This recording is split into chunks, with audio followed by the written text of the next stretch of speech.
Ake sizwe ke bakungema ukuthi lo bhuti usibizeleni. Madoda.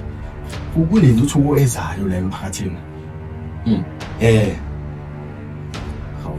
Le ntuthuko okhuluma ngayo othi yeza ingabe iza nobani? Iza nobandile. Inkosi yethu. Akho. Imali awungitshela.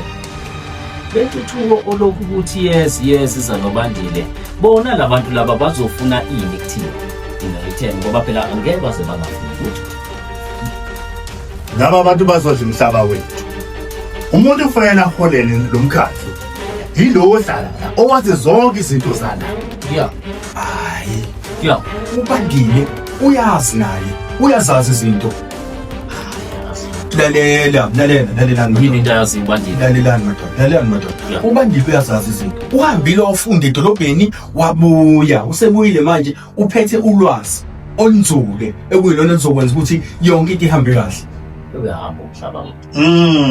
Bazodla umhlaba wethu labantu.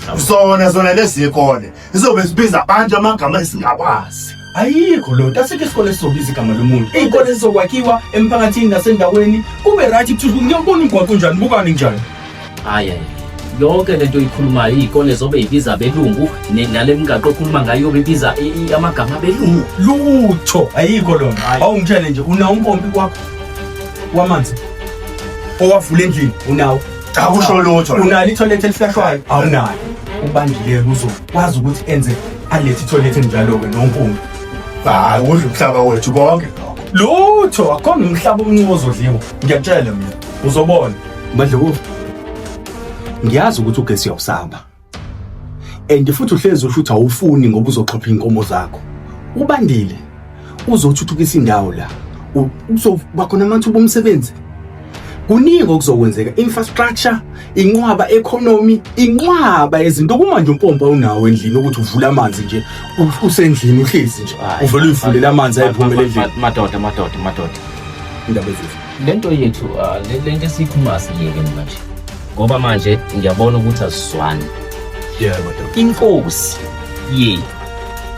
yathi lo mhlaba lo uyifa labantwana bethu. Ngiyazwakala indaba ezithi. Ngizwa kahle indaba ezithi. Wena